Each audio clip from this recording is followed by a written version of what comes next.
By the mid-21st century, the global economic exchange was on the brink of collapse from uncontrolled economic spending deficits, massive international debts, and runaway inflation cascading into major government shutdowns in almost every country. Bloated political bureaucracies have become so saturated, elected officials could do little to stem their markets from drifting into constant decline. The private sector's industrial titans were granted unprecedented emergency powers to prevent a worldwide economic collapse of such extreme magnitudes that any type of marginal recovery would have been an afterthought lacking immediate and drastic action.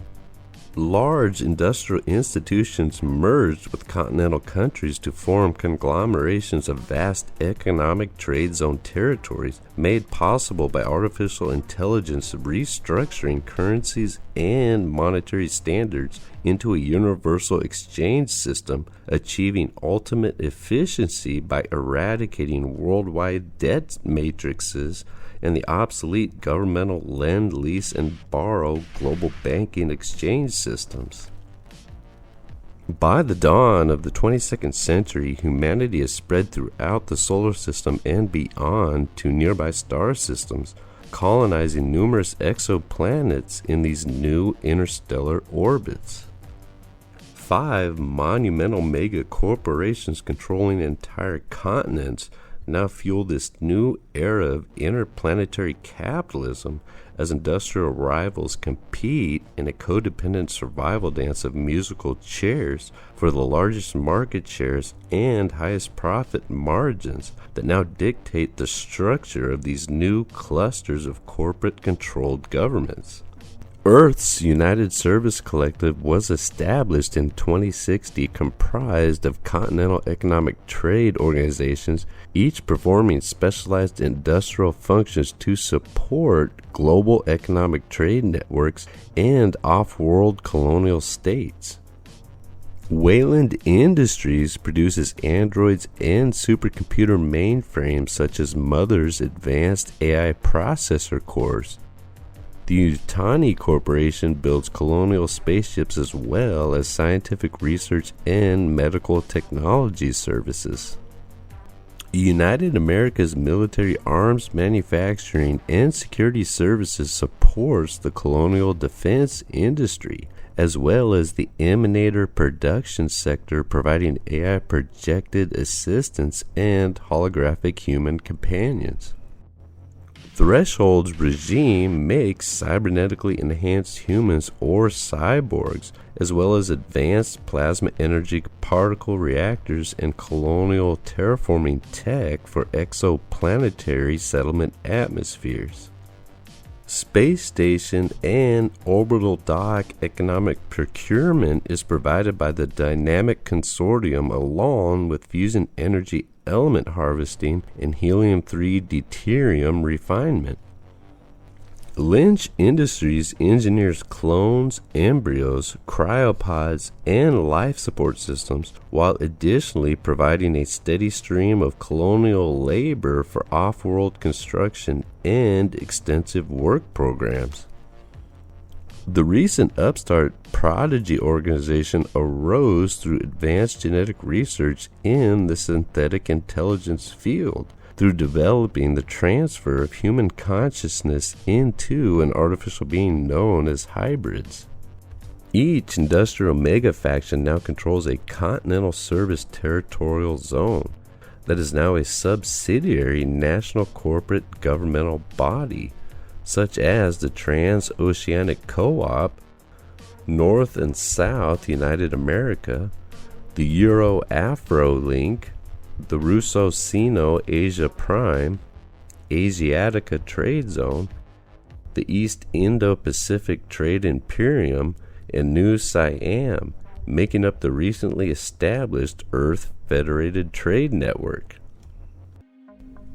In 2060, a jointly funded deep space research expedition is launched from one of the first combined mega-faction scientific missions, The USCS Maginot will transit to quarantine worlds on the edge of colonial space to study and collect invasive species inhabiting these remote and hostile exoplanetary ecosystems.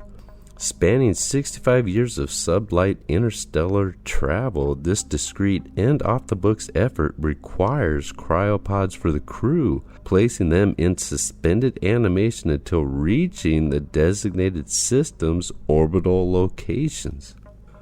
The Colonial science ship Maginot undergoes the longest interstellar operation ever attempted, requiring the partnership of two super institutions that, on completion, has the potential to be the most substantial and lucrative scientific endeavor in all of human history, with a massive return on investment.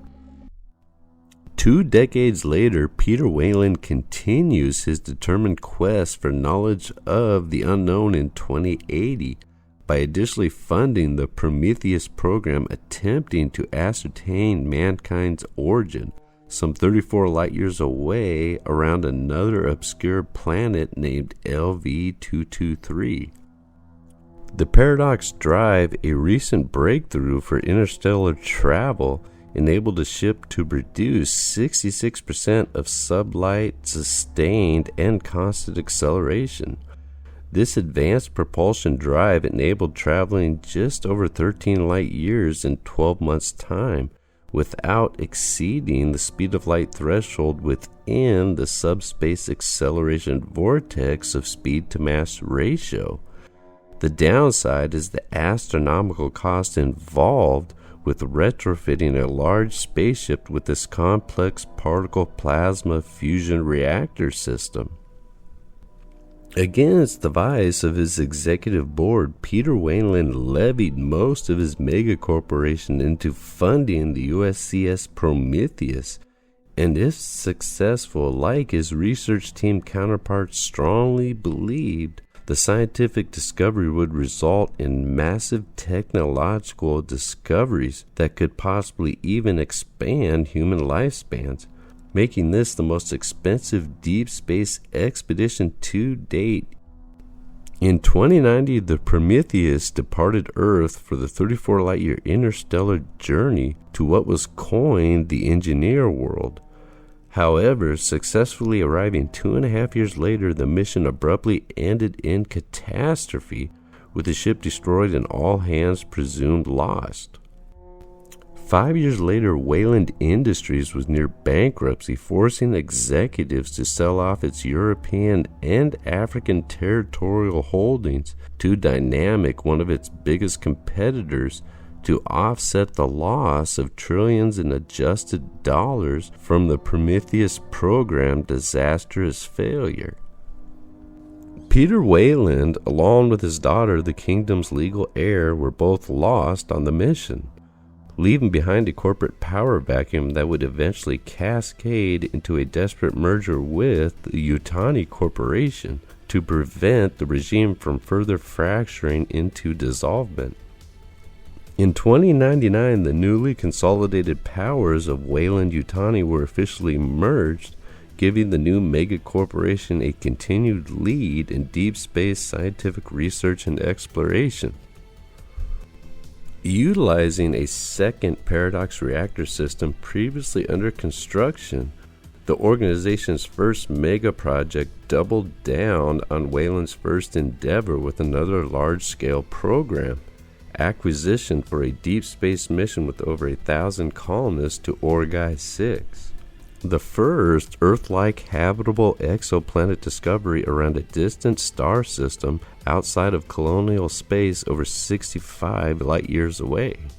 The United Service ship Covenant dwarfed the Prometheus in both price and scale, hedging Weyland-Yutani's first large-scale operation on this next breakthrough and monumental effort. The Paradox drive system alone was larger than the Prometheus ship itself, placing the Covenant in the top position for the most extensively engineered deep space design and the most advanced ship construction for this never-before-attempted mission. If successful, this venture would give Weyland-Yutani exclusive land rights for this new exoplanetary claim and ownership for the most valuable real estate in the United Colonies. Unfortunately, 2 years after launch in 2104, the USCS Covenant, like her predecessor, was lost once again under unknown circumstances. Only a tight circle of Weyland-Yutani senior officials were made aware of the horrifying revelations from the Prometheus and Covenant missions. Forced with circummounting deficits from another massive mission failure that would collapse most industrial regimes, Weyland-Yutani utilized its valuable knowledge of this unknown once again for economic survival, selling its holdings in Indonesia and Australia to fractionally recover from the massive loss of capital corporate investment reserves. Weyland-Yutani negotiated a trilateral merger with a powerful competitor of the United Americas. Trading the lion's share of their Earth territories, the new Weyland-Yutani conglomeration could now focus on scientific space research sectors now subsidized by the UA's large-scale military production industrial base, now encompassing all of the northern and southern American hemispheres. Australia was purchased by Lynch Industries of New Asia, while Yutani's rival Prodigy acquired the Pacific Indo holdings and with it a monopoly on the synthetic intelligence research sector. In 2110, the trilateral United American consolidation was secured through a shared rights agreement for access to the ultra-valuable inbound exoplanetary cargo secured on board the Colonial science ship Maginot, worth trillions in adjusted dollars that will revolutionize the scientific research technologies markets. Following the return journey from the French outskirts of USCS space, the science vessel's secret payload will place the UA Weyland-Yutani coalition at the pinnacle of economic advantages on Earth and throughout the off-world colonies. By the alien Earth year of 2120, the United Service Collective's mega global industries like Threshold encompasses the Asia Prime Trade Zone. The Asiatic Subcontinental Territory and Australia is managed by Lynch Corporation. The Trans-Indo-Pacific's network recent economic acquisition is now controlled by Prodigy's corporate buyout expansion. Dynamic maintains the Euro-Africa trade link as well as controlling the moon's lunar surface. Yutani's sole remaining sovereign Earth state operates as the off-world command center for Mars and Saturn's commerce zones. Other solar system orbits were divided between the United Americas, Weyland, Threshold, Lynch corporations, and a few Prodigy-controlled holdings.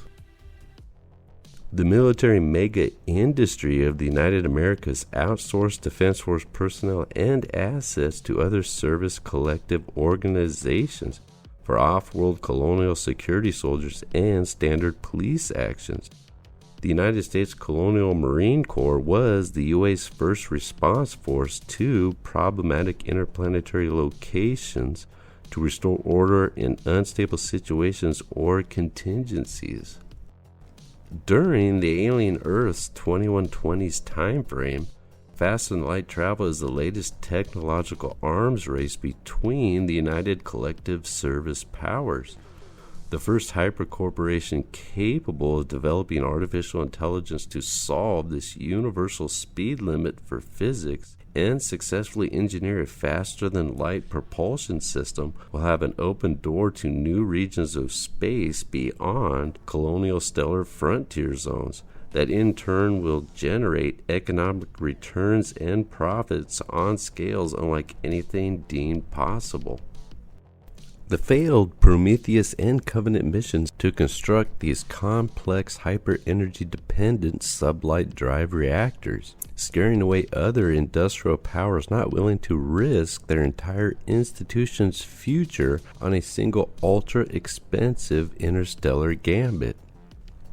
The United Colonial ship Maginot, nearing the end of its 65-year deep space expedition, with its valuable extrasolar cargo, stands ready to shift the balance of power to whoever can control this evolutionary leap in biological technology.